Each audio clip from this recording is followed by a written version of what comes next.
Tapos, y tú, dime lo que bailas.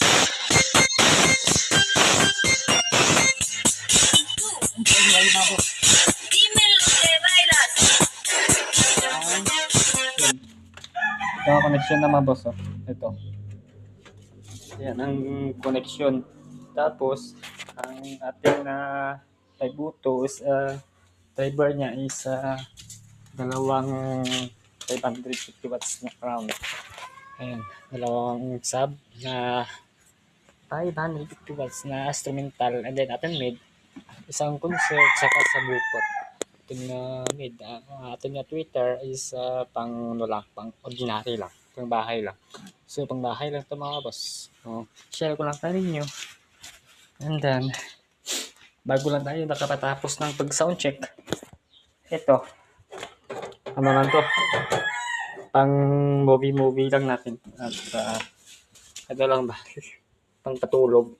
Ito, DIY ko to, dalawang BBC. Ito, kalabasan ng hangin niya na may tissue kasi umiingay siya.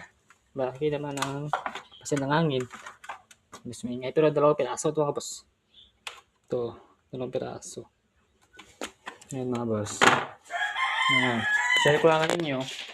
So, mula nga natin gamit muna. So, huwag muna tayo magpadatos sa gasto kasi masakit sa bulsa mga boss.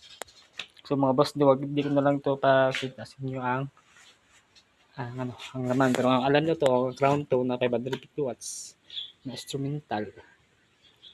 8 ohms. Yan na kaya na natin na bilhin. Makaya ng bulsa natin.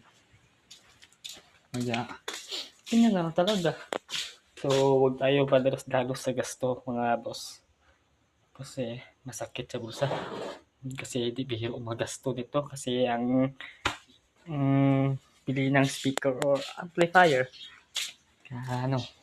sakit sa bulsa. Ito tinanggal ko kanina para kasi na may na problema to na naputol siguro, nawala yung connection. So magyan so mga boss na share ko lang kanina to. Isa 300 lang to mga boss. So sira yung kabilang nasira to kabilang linya at ito sira din to. Umiingay gumagana naman kaso basag siya. Ito pina-repair ko lang din naman to, nasunog sa motor, di kinaya. So sabay sa pag-revolution ng motor. So mga boss, ito lang ating video. So please subscribe and like. See you for watching.